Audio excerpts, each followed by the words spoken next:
Hello friends, welcome back to my channel. So students, आज हम set theory में discuss करने जा रहे हैं। सेट थियरी में जो पिछली चीजें हम डिस्कस कर चुके थे उसके आगे हम डिस्कस करने जा रहे हैं। And today's topic that we are going to start is subset. ठीक है, सो सबसेट देखते हैं क्या होता है। सपोज करो ए एक सेट है जिसमें 1 2 5 7 9 ये एलिमेंट्स हैं, और बी एक सेट है जिसमें 2 3 5 7 9 11 ये सारे एलिमेंट्स हैं। ओके, एंड यहाँ पे 1 2 3 5 7 9 11 इस तरह से एलिमेंट्स इसमें बी में पड़े हुए हैं। राइट, ए में आप देखो 1 2 5 7 9 एंड बी में आप देखो 1 2 5 7 9। तो अगर हमारे पास कोई एक ऐसा सेट है, राइट, अगर हमारे पास कोई एक ऐसा सेट है जिसके सभी एलिमेंट्स किसी दूसरे सेट में एग्जिस्ट करते हैं, okay, all the elements of this set A are existing in B, then in that case we say that A is a subset of set B.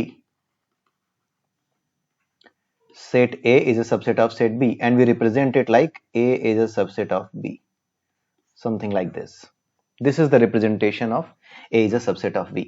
So, अगर हमारा कोई set A is a subset of B, then this implies कि अगर A belongs to A, then A will also belong to B. Right, अगर A हमारा कोई subset है B का, if A is a subset of set B, then in that case अगर A कोई element है जो कि A में बिलोंग करता है, then A must be belonging to B as well. Right, so this is one of the core notation or core understanding. So this is this symbol you already know about this. This is the symbol of belongs to. Belongs to means किसी जगह पे belong करना, किसी जगह पे रहना। जैसे अगर आप आगरा से रहते हैं, then you belong to Agra. If you live in Noida, then you belong to Noida. Okay, so similarly this is the notation for belongingness. A belongs to A, then A also belongs to B in case A is a subset of B. Okay, and if A is not a subset of B, then we represent simply like this: A is not a subset of B. Right, this is the notation. Okay, let's move ahead with the new topic.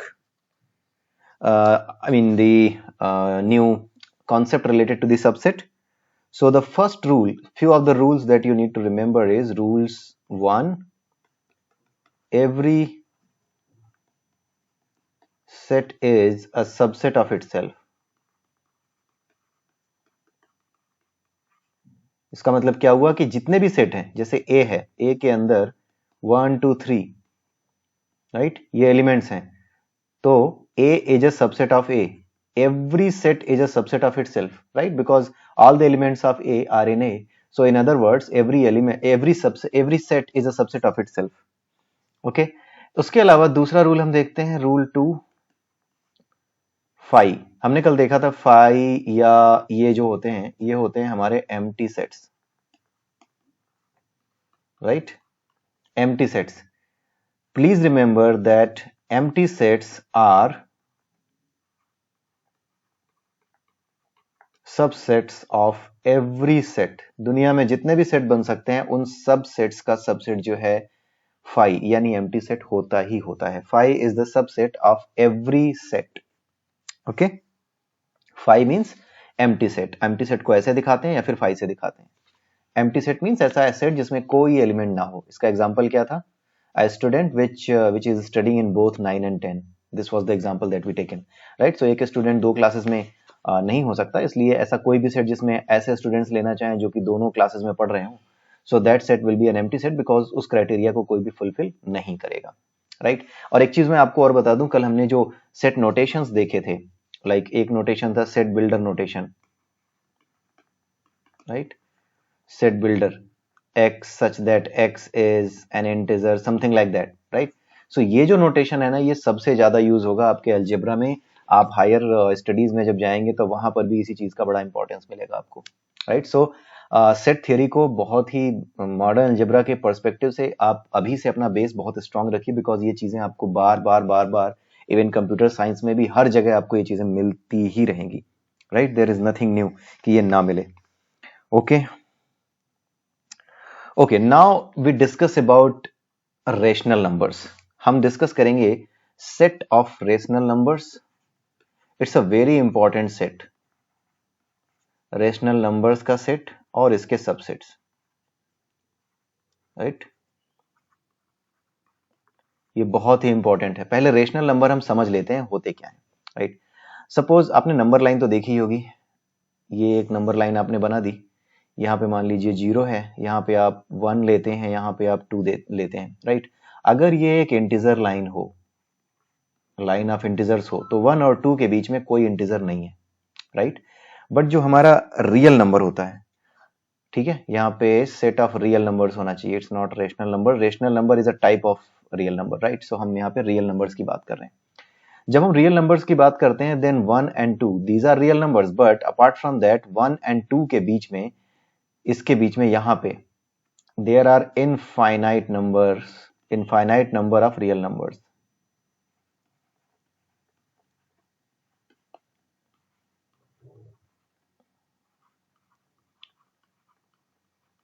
Right.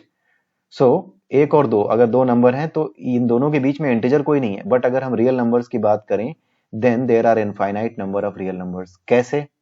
Suppose करो ये 1 है और ये 2 है, तो 1 और 2 के बीच में क्या होता है, रियल नंबर्स कंप्लीट जो इस तरह का फॉर्म है ना 1 और 2 का इंटीजर का, इस फॉर्म में नहीं होते. They are in the form of decimal, right, like 1.25, 1.75, 1.11125, something like that. So 1 और 2 के बीच में आपका 1/2, then 1/3, 1/4, 1/2225, something like that. This can go up to infinity, right? 1/infinity, right? So ये जो पूरा का पूरा सीक्वेंस है जो दो नंबर के बीच में है, ये जो नंबर होते हैं ना 0.5, 0.333, something like that, 0.025, something like that. तो ये सारे नंबर हमारे रियल नंबर्स होते हैं. इसीलिए दो नंबर्स के बीच में there are infinite number of real numbers, right. और इसी रियल नंबर के सेट की हम बात कर रहे हैं. So you got the difference. आपके जो बुक है उसमें इस चीज के बारे में नहीं बताया गया है. जो क्लास 11th की बुक है जिसमें रियल नंबर्स के सेट की बात की गई, वहां पे इसकी बात नहीं की गई. But now you can understand कि रियल नंबर्स हैं क्या. तो रियल नंबर्स आप अपने माइंड में सेट कर लीजिए. Just a minute.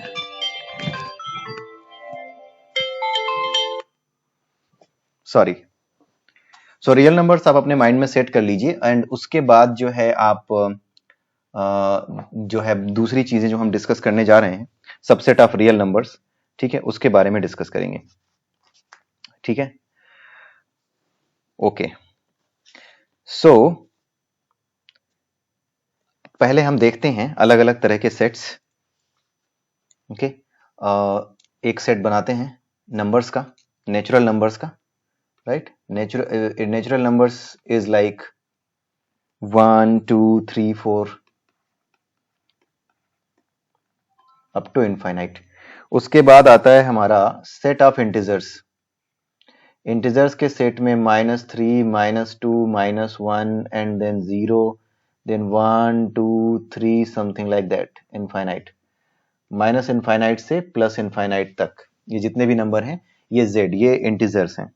Okay, now ये हो गया set of natural numbers. Natural numbers में कभी भी जीरो नहीं आता, आप याद रखिएगा. नेचुरल नंबर्स का मतलब होता है वो नंबर्स जो कि जीरो से अदर देन जीरो हो और माइनस प्लस का चक्कर ही ना हो. They are the complete numbers. 1, 2, 3, 4, 5, 6, 7, 8 जो नंबर होते हैं उनकी बात होती है. नेचुरल नंबर्स वो होते हैं.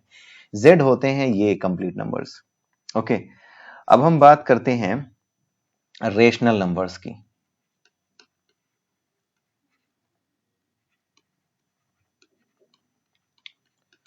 राइट, रेशनल नंबर्स क्या होते हैं?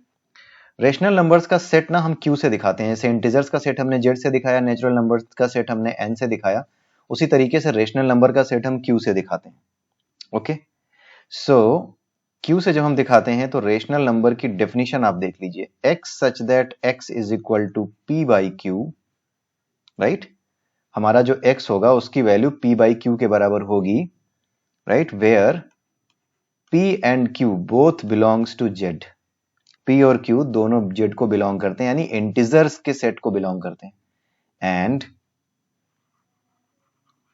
जो हमारा क्यू है that should not be equal to zero. Q जो है वो जीरो नहीं होना चाहिए, बिकॉज अगर वो जीरो होगा तो हमारा नंबर इनफाइनाइट हो जाएगा. You know that if you divide any number by zero then it becomes infinite.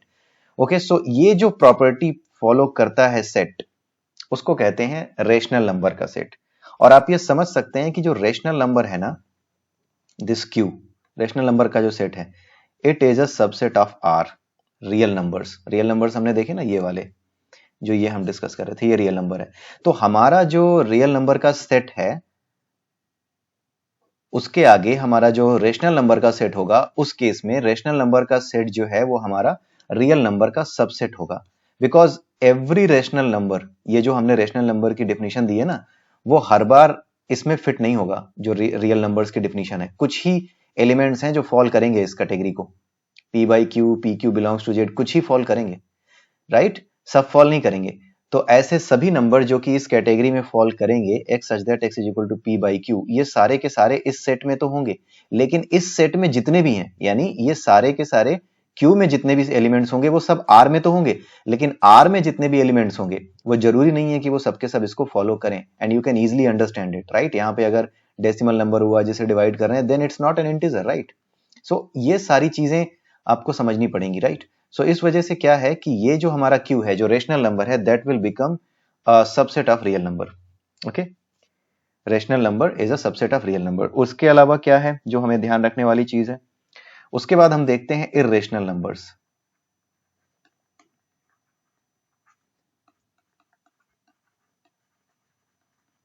Irrational number का जो सेट होता है ना, उसे टी से दिखाते हैं। और इसकी डेफिनेशन क्या है? डेफिनेशन से पहले आप ये देख लीजिए कि जितने भी रेशनल नंबर्स हैं जो क्यू में रिप्रेजेंटेड हैं, वो सारे के सारे यहां होंगे, लेकिन यहां पे जितने एलिमेंट होंगे वो यहां नहीं होंगे, क्यू में नहीं फॉल करेंगे।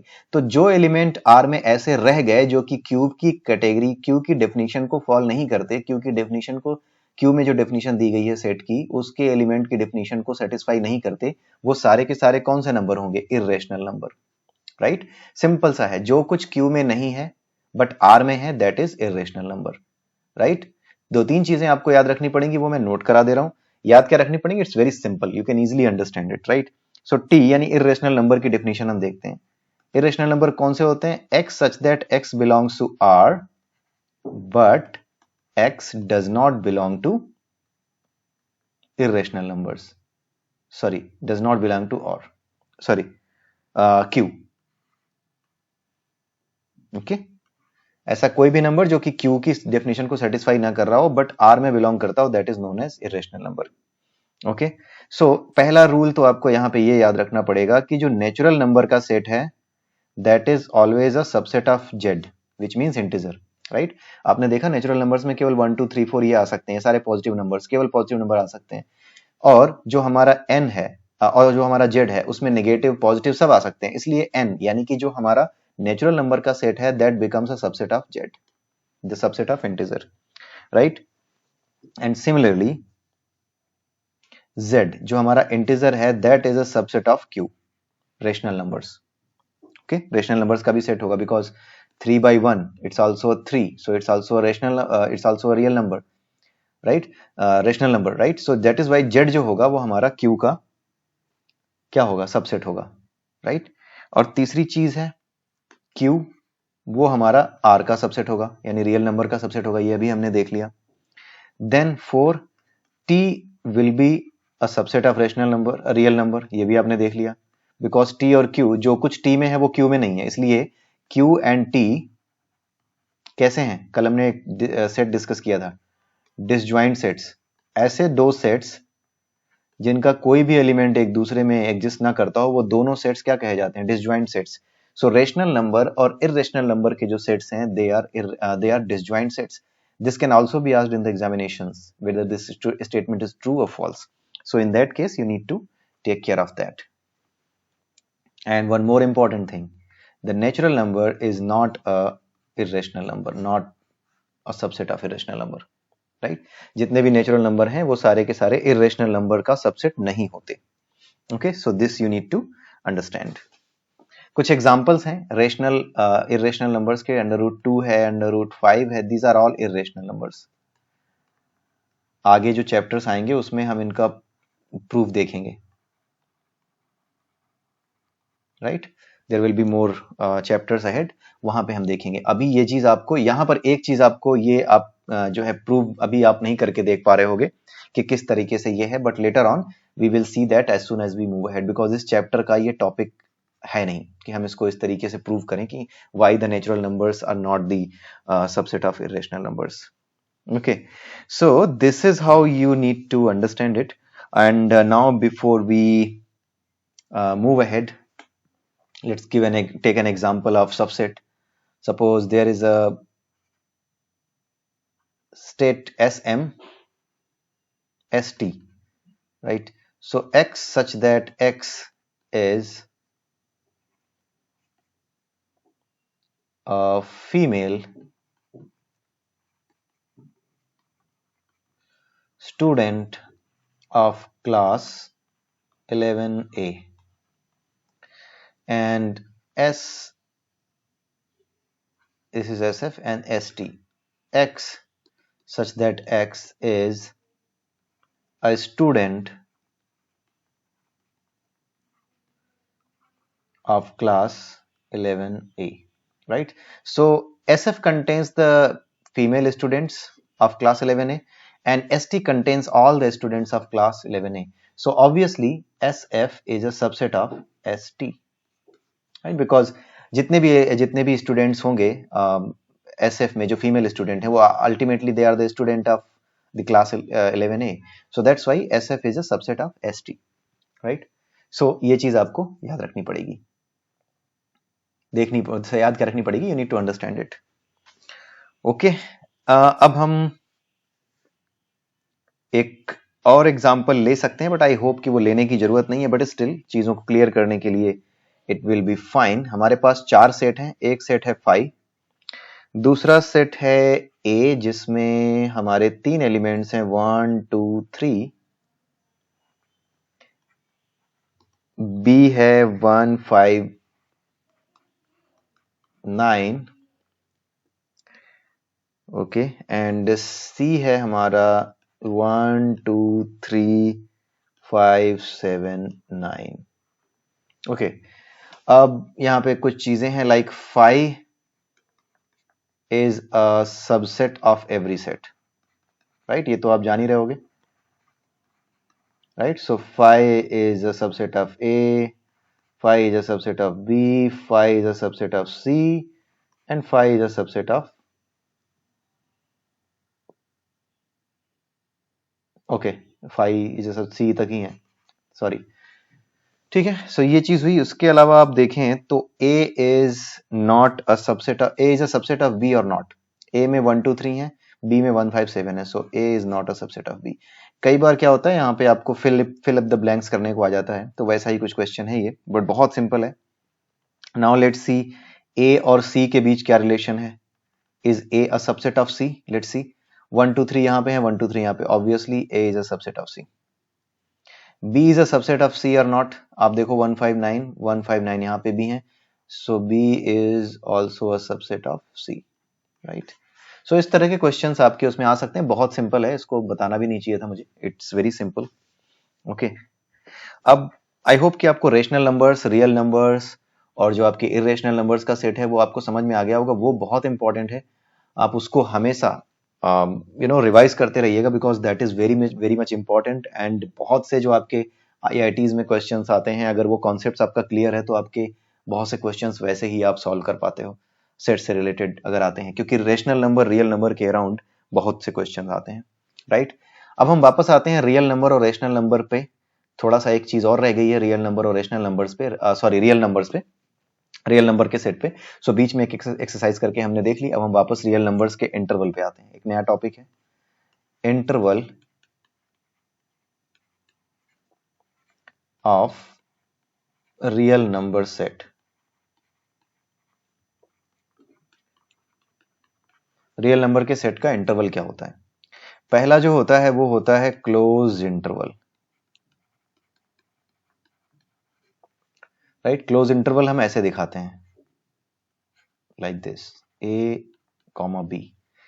इसका मतलब क्या होता है? सपोज हमारे पास कोई सेट है जिसमें 1 2 3 4 5 लिखा है, और अगर हमने इसका क्लोज इंटरवल 1 5 कर दिया तो इट मींस 1 और 5 के बीच में जितने भी एलिमेंट्स आ रहे हैं, राइट, 1 और 5 के बीच में जितने भी रियल नंबर्स आ रहे हैं, जितने भी रियल नंबर्स आपको यहां मिल रहे हैं, वो सारे के सारे will be the part of this set 1 and 5, but 1 and 5 will not be the part of this set.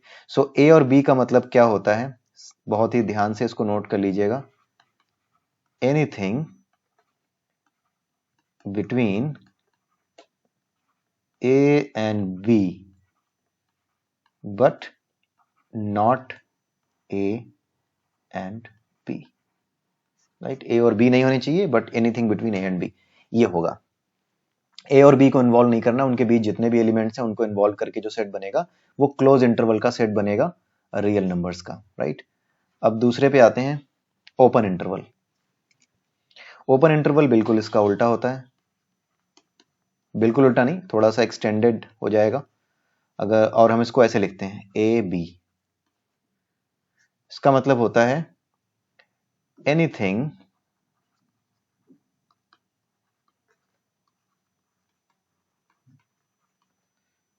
between A and B, sorry, between A and B including A and B,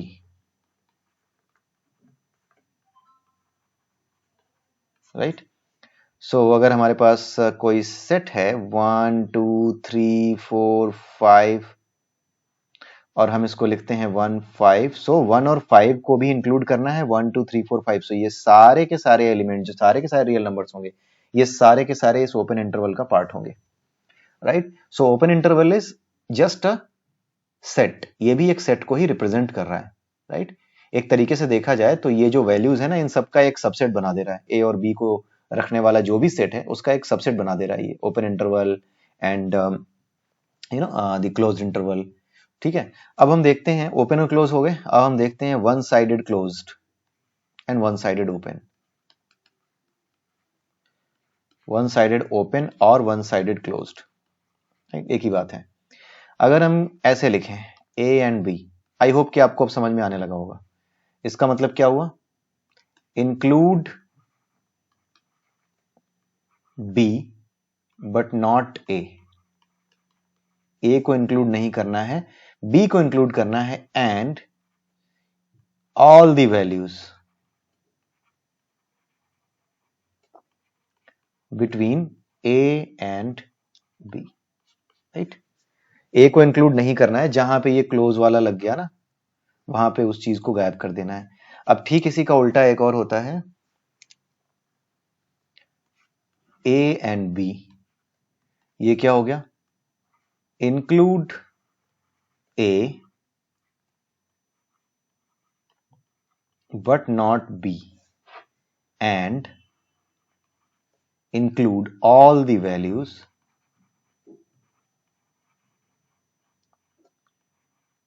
between A and B।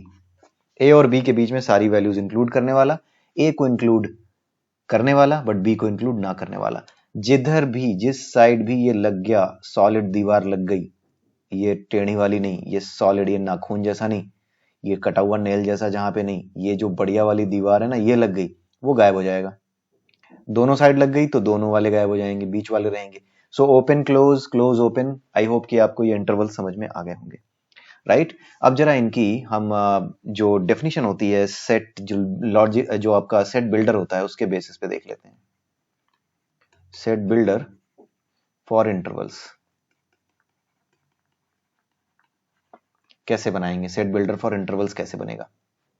अगर हम ए और B की बात करें तो क्या है ये, x such that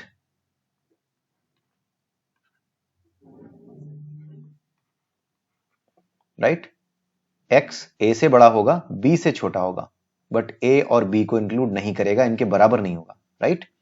जब हम बात करते हैं ओपन इंटरवल की, a b, then x such that a, right.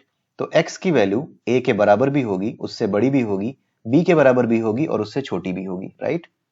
अब इसी तरीके से आप इसका बना के देखिए, please pause your video and see आप ये बना पाते हैं या नहीं। पॉज करने के बाद वापस आइएगा एंड देन लेट्स सी कि आप बना पाते हैं या नहीं। सो आई होप कि आपने कोशिश की होगी। x such that a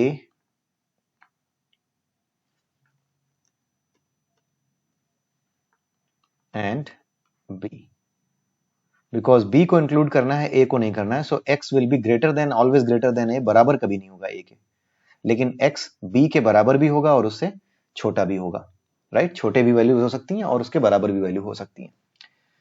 now let's see A B. अगर ऊपर वाला गलत हो गया था तो इस बार ट्राई करके देख लें इसे। x such that a, I hope ये आपको समझ में आ रहा होगा। इसमें कुछ बहुत समझने लायक नहीं है, राइट? बहुत कुछ टफ नहीं है इसमें। आप सिर्फ और सिर्फ मैथमेटिक्स की लैंग्वेज सीख रहे हैं, अलजेब्रा की लैंग्वेज सीख रहे हैं। जो बातें हम बोलते हैं उन्हीं बातों को सिंबल्स के फॉर्म में अलजेब्रा में लिखा जा रहा है, और कुछ नहीं है। इसी को अलजेब्रा कहते हैं। जो कुछ हम बोलते हैं उसको सिंबल्स और उसके फॉर्म में कन्वर्ट कर देना और उसके बाद उसे सॉल्व करना, इक्वेशंस बना के और उनकी मैथमेटिकल इंडक्शंस के थ्रू या किसी भी तरीके से उनको प्रूव करना, उसको फिक्स करना, यही सारी चीजें अलजेब्रा का पार्ट होती हैं। ओके, सो आपने क्लोज्ड, ओपन, ये सारी चीजें देख ली। अब हम देखते हैं length of an interval.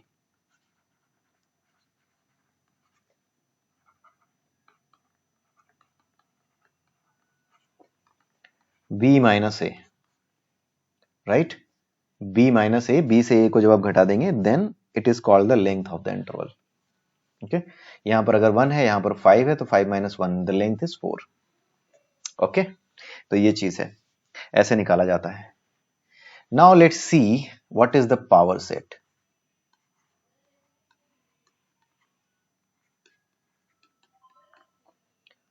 Right, मान लीजिए आपके पास a है, एक सेट जिसमें 2 एलिमेंट्स हैं, राइट? अब आप देखिए, एक सेट देख लिया हमने a जिसके 2 एलिमेंट है 1 2। आपने देखा कि phi is a subset of A. Phi हमेशा एक सबसेट है ए का, राइट? किसी भी सेट का जो है जो सबसेट होता है वो फाई होता ही होता है। उसके अलावा ए में जितने भी एलिमेंट्स है ना 1 और 2, इन दोनों एलिमेंट्स को लेकर के जितने भी पॉसिबल सेट्स आप बना सकते हो वो बना के देखो, राइट? सो पहला सेट होगा 1, इंडिविजुअल एलिमेंट्स को उठाइए, फिर दोनों को उठा लेंगे। दूसरा क्या हुआ? 2, राइट? फिर तीसरा सेट क्या हुआ? 1 एंड 2, राइट? सो 1 एंड 2, कोई भी सेट जो है वो अपना सबसेट तो होता ही है, अभी हमने पढ़ा every set is a subset of itself, अपना होता ही। और फाई जो हमारा एम्प्टी सेट है that is always a subset of any set, right? So अगर हम काउंट करें then this becomes 1 2 3 and 4, right? यानी हमारे पास 2 एलिमेंट्स थे, हमारे सेट में 2 एलिमेंट्स थे। 2 एलिमेंट्स होने पर उसके जो नंबर ऑफ सबसेट्स बने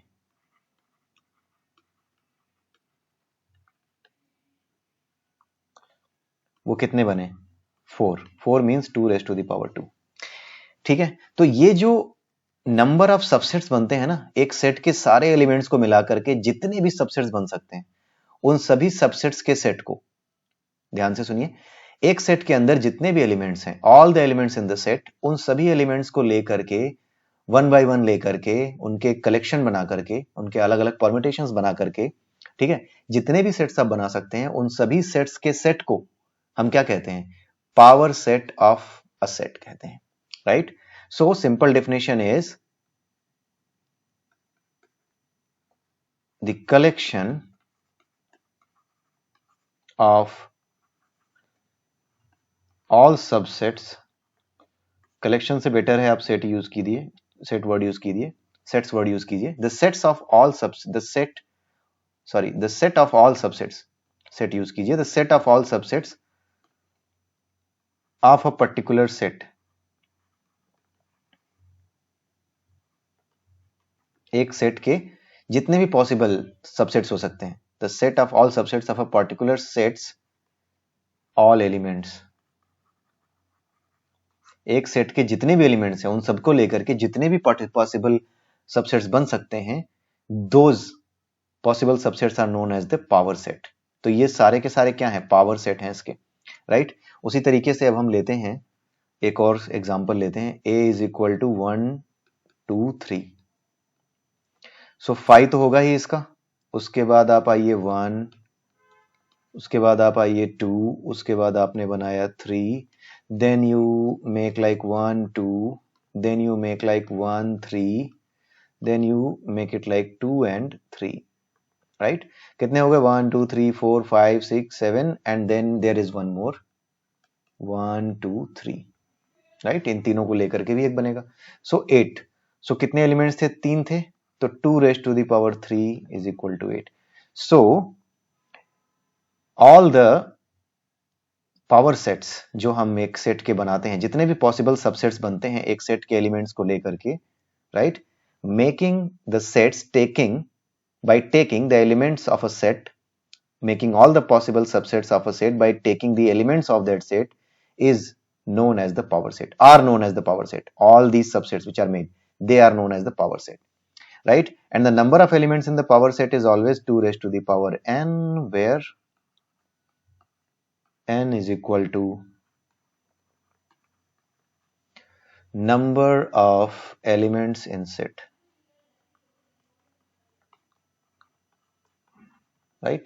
उस सेट में जितने एलिमेंट होंगे वो n है। 2 raised to the power n will be the power, the number of power sets inside a set, number of subsets in a power set. Okay, so इसको हम कुछ इस तरीके से रिप्रेजेंट करते हैं। अगर A हमारा सेट है तो इसका जो पावर सेट होगा, right, that will be 2 raised to the power m, n p is equal to 2 raised to the power m, ऐसे रिप्रेजेंट किया जाता है, right? So n represents the number of sets in the power set and m again जो हमने ऊपर लिखा है उसको आप m बना दीजिए, 2 raised to the power m, m number of elements inside the set. ये n किसको रिप्रेजेंट कर रहा है? सबसेट्स के नंबर को। और n किसको रिप्रेजेंट कर रहा है? Number of elements in the set को, number of elements in set A. Set A में जितने भी एलिमेंट्स हैं उनको m से रिप्रेजेंट किया गया है और n यानी कि पावर सेट में कितने एलिमेंट, कितने सबसेट्स होंगे उनका नंबर है। पावर सेट में कितने सबसेट्स होंगे, पावर सेट ऑफ ए में कितने सबसेट्स होंगे उनको रिप्रेजेंट किया गया है n से। तो number of subsets in the power set of A is 2 raised to the power m, where m is the number of elements in the set A. Okay, I hope कि आपको समझ में आया होगा। ये केवल मैथमेटिकल नोटेशन है, इसको लिखने की प्रैक्टिस कर लीजिए और लिखना सीख लीजिए। कई बार आप रिवाइज करेंगे, कॉन्सेप्ट बड़े सिंपल हैं। इट्स लाइक बार बार आप इन चीजों को लिखना सीखेंगे, then you will be able to make the good notations, right? अच्छे नोटेशंस बनाना आप सीख जाएंगे। कैसे बनते हैं नोटेशन वो आप समझ जाएंगे। You need to revise it again and again, and it's mathematics, so you need to practice a lot. Okay, so अब हम एक आखिरी टॉपिक देखते हैं आज का, और इसके बाद हमारा ये खत्म हो जाएगा आज का टॉपिक। एंड देन उसके बाद हम नेक्स्ट वीडियो में कुछ एक्सरसाइजेस लेंगे, कुछ चीजें बची होंगी उनको लेंगे, राइट? अब हम डिस्कस करने जा रहे हैं complement of a set,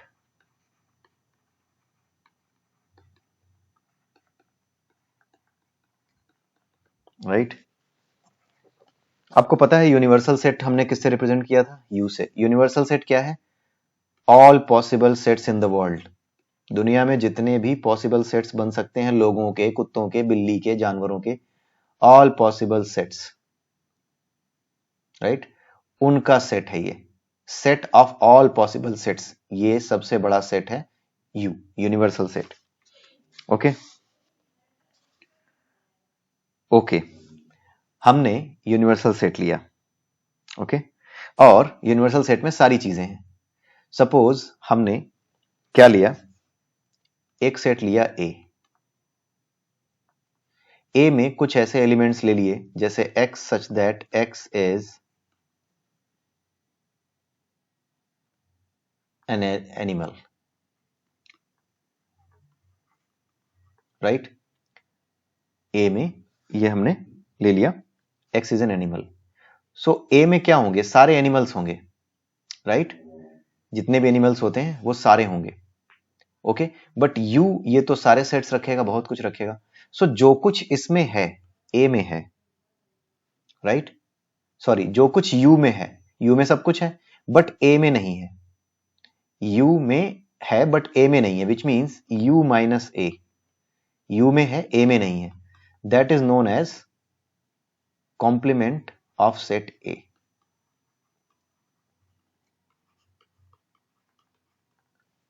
you understood? u minus A, जो कुछ u में है, universal set is the set of all possible sets, जितनी भी चीजें हो सकती हैं दुनिया में उन सब का सेट है ये। और a क्या है? a is the set of all the animals, तो एनिमल्स के अलावा जो भी पेड़ पौधे होंगे यूनिवर्सल सेट में, वो सब क्या होंगे? u माइनस ए करने पे निकल आएंगे। तो u माइनस ए करने पे जो कुछ निकल के आता है that is known as the complement of set a and it is represented by a dash, right? तो ये है इसका डेफिनेशन। सो कैसे डिफाइन करोगे आप? Let u be a set and a be a set of some elements, then all those elements which are in u but not in a are known as the set of all those elements which are in u but not in a is known as the complement of set a represented by a dash. That's the only definition. यही केवल एक definition है जो आपको याद रखनी है. This is the only thing that you need to understand. Okay. So अगर इसको हम mathematically set builder pattern में define करें तो a dash is equal to x such that, आप एक बार खुद से बना के देखिए देन वापस लौट कर आइएगा, x such that x belongs to u, right, and x does not belong to a. x u में हो but x a में ना हो, then it is known as a dash, complement of the set. Okay, एक simple सा example लेते हैं, u minus a, that is the simple definition. u में से a घटा दीजिए, वही है। एक सिंपल एग्जांपल लेते हैं, u is equal to 1 2 3 4 5 6 7 8 9 and 10, ये u है एंड a है हमारा 1 3 5 7 9, राइट? सो a डैश क्या होगा? a dash will be set of all those elements जो कि u में तो है बट a में नहीं है, which means u minus a, right? So it will be 2 4 6 8 and 10. That's it. So ऐसे एग्जाम्पल्स अगर आपके आते हैं, ऐसे क्वेश्चंस अगर आपके आते हैं, then you will be able to solve it. Complement की डेफिनेशन आपको समझ में आई? अगर नहीं आई तो दोबारा से देख लीजिएगा। और this is very simple thing, इसको बहुत ज्यादा डिटेल में डिस्कस करने की जरूरत नहीं है।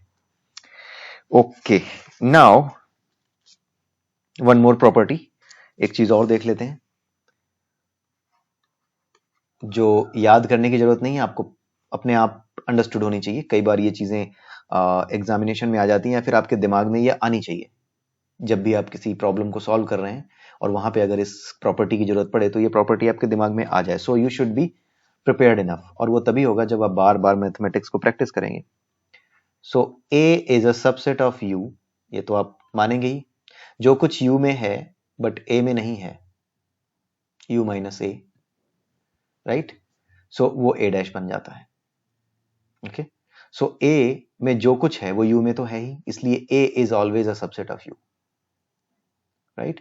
U में वो सब कुछ है जो A में है, बट U में से जब A के सारे एलिमेंट्स हटा दोगे तो जो कुछ बचेगा जो U में है बट A में नहीं है, उन सब का जब बना दोगे तो वो क्या बन जाता है? A डैश बन जाता है। सो A में सारे एलिमेंट्स, U तो सभी का सेट है, जितने भी एलिमेंट जो भी चीजें हो सकती हैं, इसलिए A हमेशा ही एक सबसेट होगा U का, राइट? एंड A डैश क्या ये होगा? यस, ये भी होगा, राइट? A डैश में क्या है? A डैश में वो सारे एलिमेंट हैं जो A में नहीं थे, बट U तो सभी का सेट है, इसलिए A डैश भी आपका U होगा, सेट होगा, सबसेट होगा U का, और A भी आपका सबसेट होगा U का। सो ये क्वेश्चंस आ सकते हैं कि please select which of the followings are correct और wrong, right? Okay, now let's see some laws, these are very important. कई बार ये सीधे सीधे लिखने को आ जाते हैं, what are the De Morgan's law, और ये किससे रिलेटेड है? Related to complement of a set.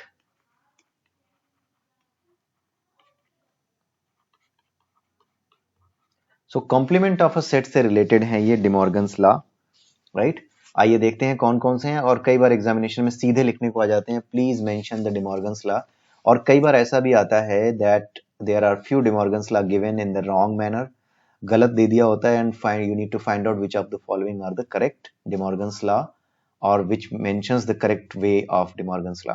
तो ये आप जरूर देख लीजिएगा, and you need to revise it again and again. So De Morgan's law is something you need to write again and again, right? बार बार आप इसे लिखिए, याद करके बार बार इसे रिवाइज करते रहिए, because it's not something you need to understand, right? It's only like you have opened your mind to such an extent कि जितनी चीजें आपकी समझ में आ गई हैं, right? At least उतनी चीजें आप बार बार रिवाइज करके लिख पाओ। जब भी आपसे कोई पूछे तो वो सारी चीजें आपके माइंड में आनी चाहिए। याद कुछ नहीं करना पड़ता। If you have understood it correctly, आपको याद नहीं करना पड़ता, but yes you need to practice बार बार लिखने की, राइट? Without practice your mind will slip these things. Okay, so पहला लॉ कौन सा है?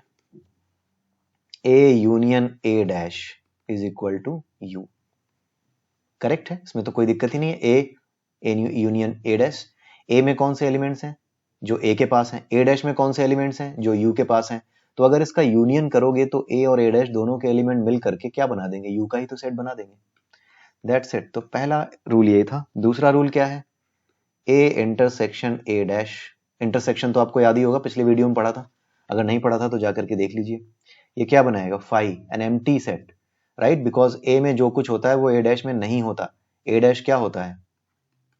u माइनस ए हो जाता है। u में जो कुछ है लेकिन a में जो नहीं है वो चीजें, तो इसलिए इनका इंटरसेक्शन करोगे तो कुछ भी कॉमन नहीं मिलेगा। थर्ड, a यूनियन b, इसका complement a dash intersection b dash.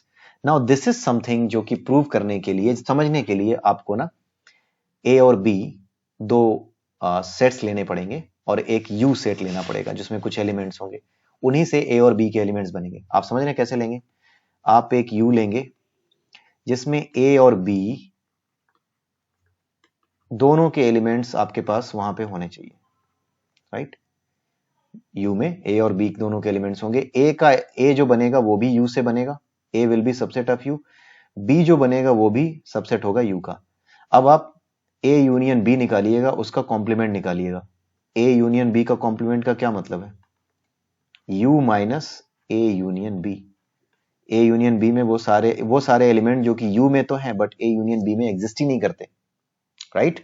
वो सारे एलिमेंट जो कि यू में हैं बट ए यूनियन बी में एग्जिस्ट ही नहीं करते, आप उन सेट को निकाल लीजिएगा। आप कोई भी सेट बना लीजिएगा। मैं एग्जाम्पल के लिए आपको दे दे रहा हूं, आप समझ सकते हैं इसको। सपोज आपने यू ले लिया, आपने 1 से लेकर के 10 तक की काउंटिंग ले ली, राइट? और ए एक सेट बना दिया जिसमें आपने 2, 3, 5 रख दिया। बी एक अलग सेट बना दिया जिसमें 8, 9, 10 रख दिया, राइट? बिकॉज ये यूनिवर्सल सेट है, इसलिए ए और बी में कोई भी ऐसा एलिमेंट नहीं हो सकता जो कि यू में ना हो। यू ही वो सभी एलिमेंट्स का सेट होगा जो ए और बी रखेंगे। अब इसके बाद आप ए यूनियन बी निकालिएगा, उसके बाद ए यूनियन बी का कॉम्प्लीमेंट निकालिएगा, राइट? और देखिएगा कि क्या सेट बनता है, राइट? ए यूनियन बी निकालिएगा, उसके बाद ए यूनियन बी का कॉम्प्लीमेंट निकालिएगा, देखिएगा कि क्या सेट बनता है, राइट? उसके बाद आप ए डैश निकालिएगा। ए डैश मतलब क्या? यू माइनस ए, जो कुछ यू में है बट ए में नहीं है। फिर आप निकालिएगा बी डैश, जो कुछ यू में है बट बी में नहीं है, राइट? उसके बाद आप क्या करिएगा? आप जो है ए डैश इंटरसेक्शन बी डैश निकालिएगा। जब आप ए डैश और बी डैश में जो कॉमन एलिमेंट्स होंगे वो निकालेंगे ना, तो वो सेट वही आएगा जो ये आया था, ए यूनियन बी का कॉम्प्लीमेंट, राइट? सो क्या सेट आ रहा है? दोनों बराबर आएंगे, आप देख सकते हैं। आप करके देख लीजिएगा, राइट? सो इस तरीके से आप समझेंगे। आई होप कि आपको समझ में आ रहा होगा कि मैंने यू क्यों लिया है यहाँ पे, right? Now let's move ahead. Fourth, A intersection B का complement will be A dash union B dash. ये भी आप अपने आप प्लीज करके देख लीजिएगा, जैसे मैंने ऊपर एग्जांपल दिया वैसे ही। पांचवा देखिए, ए का कॉम्प्लीमेंट, राइट? विच इसका भी कॉम्प्लीमेंट जब आप निकालेंगे तो ए बन जाएगा। यानी ए का कॉम्प्लीमेंट निकाला और जो सेट आया जब उसका भी कॉम्प्लीमेंट निकालेंगे तो ए बन जाएगा, क्योंकि ए का कॉम्प्लीमेंट क्या बनता है? यू माइनस ए, जो यू में है ए में नहीं है। जब इसका भी कॉम्प्लीमेंट आप निकालोगे तो क्या बन जाएगा? वो जो कि u माइनस ए में तो है, u माइनस ए में नहीं है बट a में है, तो वापस a ही तो आ जाएगा। इसलिए a डैश का dash which means a's complement of a's complement will result into A, right? Sixth rule आप देखिए phi, which means the empty set का एक ऐसा सेट जो कि कुछ नहीं रखता, वही एम्प्टी सेट होता है। तो एम्प्टी सेट का कॉम्प्लीमेंट क्या होगा? एक बार पॉज कीजिए वीडियो और सोचिए क्या होगा and come back.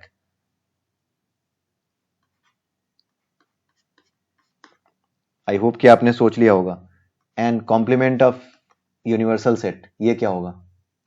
Empty set में कुछ नहीं होता, तो जब आप इसका कॉम्प्लीमेंट निकालोगे तो मतलब क्या होगा? u माइनस एम्प्टी सेट, क्या आएगा? u आएगा, राइट? u डैश का मतलब क्या हुआ, राइट? वो सब कुछ जो कि फाई में है बट u में नहीं है, तो वो क्या ही आएगा? फाई ही तो आएगा, एम्प्टी सेट ही तो आएगा। सो ये वो याद रखिएगा, यूनिवर्सल सेट का complement is an empty set and empty set का complement is a universal set. And I hope कि आपको ये सारे के सारे यहाँ पर समझ में आए होंगे। डिमॉर्गन्स लॉ बहुत सिंपल है, इन दो की प्रैक्टिस आपको करनी होगी, ए यूनियन बी, इसको देखने के लिए कि how it is working, right? इसको समझने के लिए आप समझ सकते हैं, राइट, कि किस तरीके से आप एग्जाम्पल लेके इसको समझ सकते हैं। उसके अलावा सेट बिल्डर पैटर्न का यूज करके भी आप एक बार इसको समझ लेंगे ना, तो सेट बिल्डर पैटर्न का यूज करके भी आप ऐसे सेट बनाने लगेंगे जो आप बड़े आराम से समझ सकते हैं कि क्यों ऐसा है, राइट? ए यूनियन बी का जो कॉम्प्लीमेंट है वो ए डैश इंटरसेक्शन बी डैश क्यों है, ये आप समझने लगेंगे, राइट? सो ये चीजें आप करके देखिएगा, ये डिमॉर्गन्स लॉ है, इनको आप याद रखिएगा, बिल्कुल बार बार रिवाइज करिएगा, and then you will be able to find out the solution of many complicated problems in your mathematics, right? So अगले वीडियो में कुछ एक्सरसाइजेस हम ले सकते हैं, right? And union and intersection पे कुछ प्रैक्टिकल प्रॉब्लम्स होंगी, उनको हम देखेंगे in next video. Okay, so till then have a nice day, bye bye, and please मेरे चैनल को सब्सक्राइब कर लीजिएगा, लाइक कीजिए मेरे वीडियोस को एंड शेयर कीजिए अपने फ्रेंड्स के साथ। नेक्स्ट वीडियो में फिर मिलेंगे, तब तक के लिए have a nice day and bye.